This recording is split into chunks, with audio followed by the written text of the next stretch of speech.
Okay, so once again, this is the Talking Michigan Transportation Podcast, and today I'm extremely pleased to have with me Representative Leslie Love of Detroit, who was, I think Lieutenant Governor Gilchrist put it best yesterday, a force of nature in the way that she advocated and so successfully got the legislation through and the governor's signature on a bill that would memorialize part of M10, the Lodge Freeway in Detroit, for Aretha Franklin, certainly one of our state's favorite daughters and a very important figure to Detroit and all of us in Michigan. And Representative Love, congratulations again, and thanks for taking time to do this.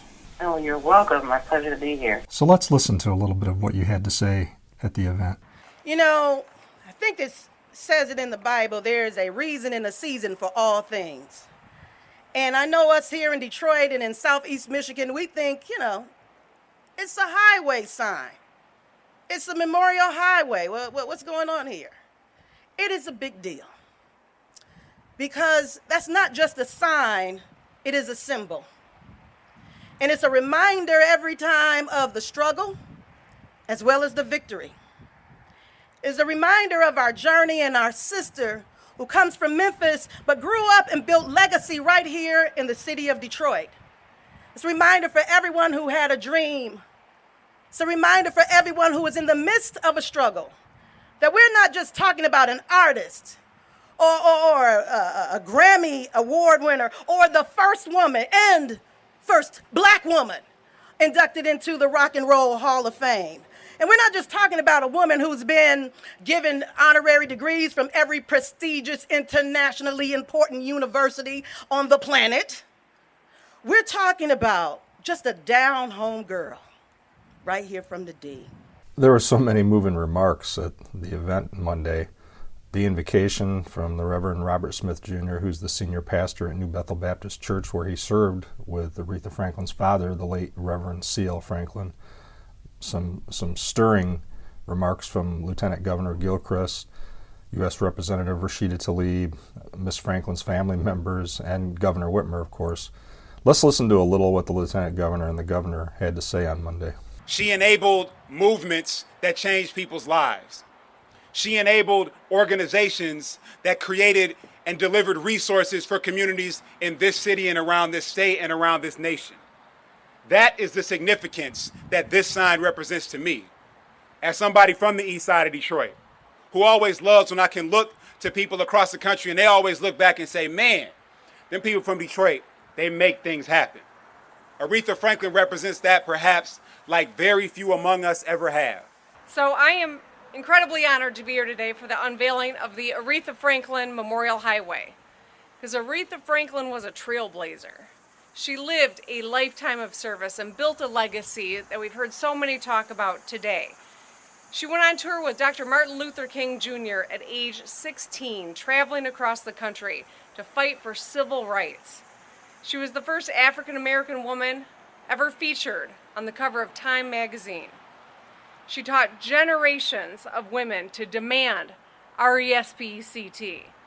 She lived an extraordinary life and never forgot where she came from. Detroit was her home. She started singing at the New Bethel Baptist Church, where her father was the pastor. Spent decades of her life in this city. She helped build this city into what it is today.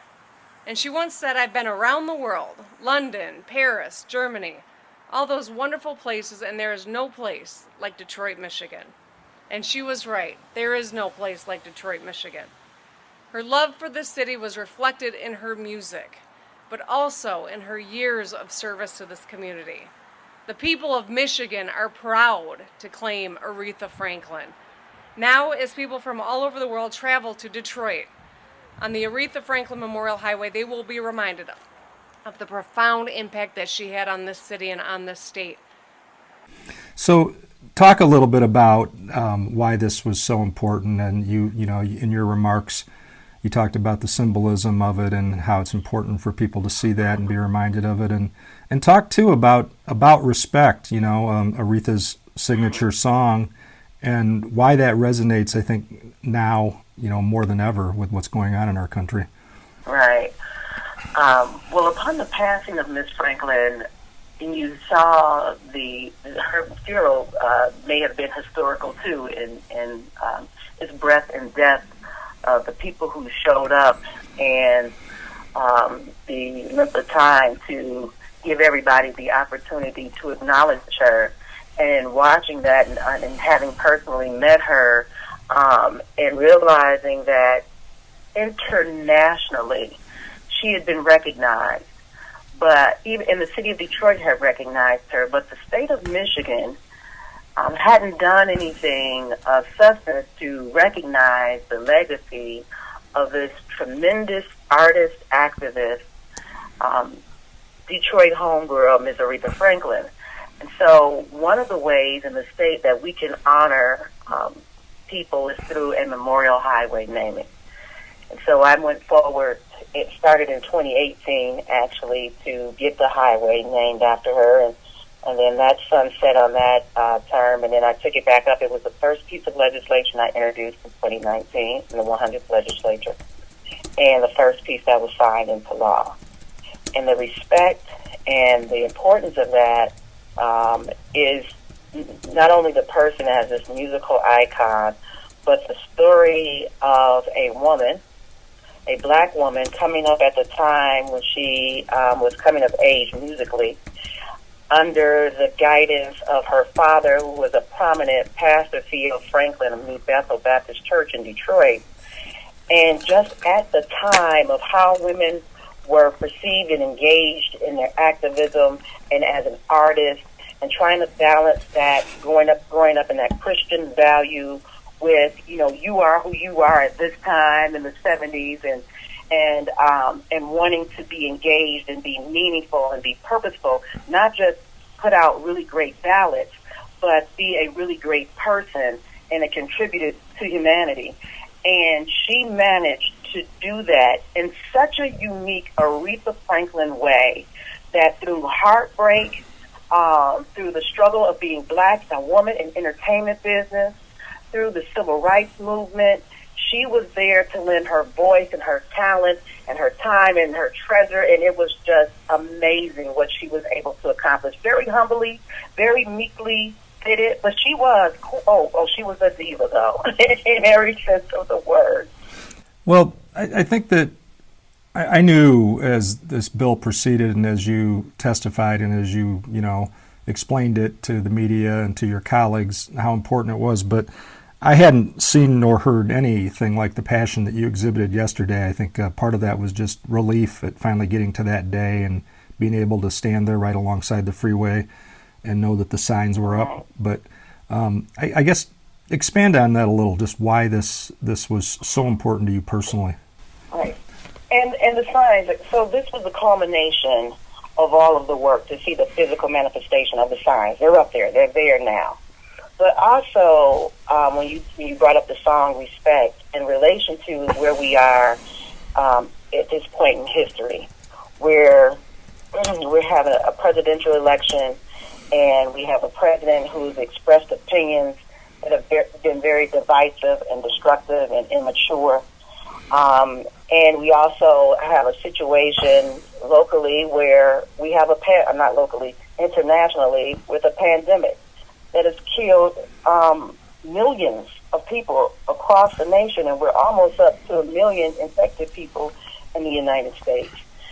And then, if that's not enough, we have this consciousness, this uprising in this Black Lives Matter movement of people whose voices, who still feel like they have not been heard, the policies that we've been asking for, the processes, the respect that is now being demanded. It's like we asked you nicely once and twice, now the third time, and we're seeing finally a response on a corporate level of that, of people saying, let me take a moment to find out and check myself, am I biased? Do I have this implicit bias that I'm not even aware of? Am I not being as inclusive as I can be? How can I make sure I expand opportunities so all people are contributing and involved and feel like they have an investment in whether it's the business or in the conversation or space on television or on radio, however that manifests itself, that those voices are present, and not in a kind of tokenism kind of way, but how we figure out how to integrate that. And so Aretha's connection to that's a part of her story. When you look at the history, it was in Jet magazine, there was a time when Angela Davis, who's a very well-known activist and engaged in the Black Panther Party, who was trying to, we've been talking about these issues for a long time, and she was jailed and on some serious charges. And Ms. Franklin says very publicly in the media, I want to bail her out. I will bail her out. I don't care how much it costs. She's going to be free, because she's been fighting for the freedom and rights of Black people, and I support that, and I'll do whatever I can. And then there's Aretha, who also lends her voice to Don't Drink and Drive campaigns and AARP and the Go Vote campaign. Like, she is, and the civil rights movement. Her father, as I said in the speech there, gave that speech in Michigan, in Detroit, before King did the March on Washington. We did that here in Detroit. Her father was the lead in that. So she was participating in that civil rights movement as well, where, she was helping make payroll for folks, put gas in the buses that took people to all these different places they were traveling to, house people along the way. It's like, hey, you don't have a place to stay at my house. So she contributed in doing fundraisers, giving her talent to somebody else's event for free, doing those free concerts, anything to help the cause. And so beyond her really great songs is this really great humanitarian and civil rights activist that we kind of get lost in the songs and not recognizing her advocacy and what she did. And so that sign was more than a sign. It's a symbol of just how significant artists and kind of the underdog, the overlooked are, and how we all can contribute in ways that may never get recognized, but they matter just as much. So lending her voice to Angela Davis, she never had to put up the bail, and she was out of town at the time when the situation became available for a bail bond. But her adding her voice to that alone gave it more presence in the atmosphere. So now it's like, what, Aretha Franklin said what? And so now everyone is, they're activated. They got to do something. If Aretha is outraged, there must be something to be outraged about. And I think it's really interesting how things come to pass. What we think someone is going to do, they're going to lend us up the money. The money is what we need. And what she needed at that time apparently was the voice that raised the profile of that situation, that made Angela Davis's situation even more human and relatable to everyone else. Yeah, I think that's because now here was this artist getting involved. Yeah, I think that's just a really good point, that there's nothing more valuable than your credibility, and you've given credibility to this cause, and that's what she did. So yesterday's event, was picture perfect. It was hot, but it was sunny, and we were so fortunate that the International Alliance of Theatrical Stage Employees happened to have their building right there with all kinds of equipment to help us out. Let's just, can I say this? Even that was serendipitous, right? Yeah. So if you've ever worked with Ms. Franklin, she was very particular about the environment that she performed in. It was like, turn off all the air. I don't want any fans. It was hot. And at one point, I felt like, did someone just turn up the heat out here? I was like, Aretha is present, because this is the only way she would want it done. Like, if you're not sweating from the tips of your hair, you're not doing it right. And then to do it at the Stagehands Union, I just thought, wow. Yeah. This is no accident. It's all intentional. It's all in divine order. I just was amazed by that. I think you're right. And for those guys, IATSC Local 38, they were so happy to help out and volunteer. They did everything gratis, for the event. And I want to be sure that they get a shout out for the work that they did to make yesterday happen. Thank you. Mm-hmm. So I guess. And to the MDOT crew too. The MDOT crew was phenomenal. Oh well, I They appreciate really were. that. They were on our planning calls, the execution of what they did. I just truly appreciate Paul Ajegba and the whole crew over there at MDOT, and I want to say thank you to them too. Yeah, well, I appreciate that. Director Ajegba feels very strongly about these things too, and the things that you were talking about, and the conversations that we need to have in the wake of what's going on in the country, and he's making sure that he's driving that within the department too. So I appreciate those comments. Is there anything else you want to add about Aretha and what this means, and what you think it can do going forward? Yeah, I'll just close with this thought. And I said this yesterday at the press conference, and I didn't elaborate like I wanted to, about how something as simple as who worked very hard and diligently in the background.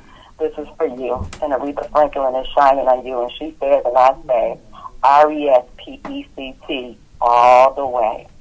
Well, that's well said. Thank you again, Representative Love, for taking time to do this.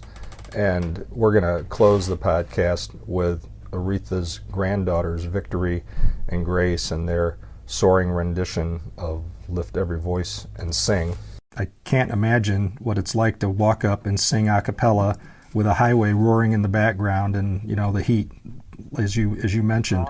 But their harmony was just beautiful. So we'll listen to that on the way out. Lift every voice and sing till earth and heaven ring with the harmonies of liberty.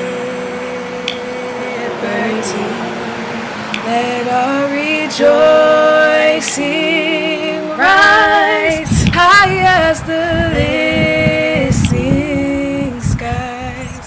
Let it resound loud as the rolling sea. Sing a song full of the faith that the dark past has brought us. Sing a song full of the hope that the present has brought us. Facing the rising sun of our new day begun. Let us march on till victory is won.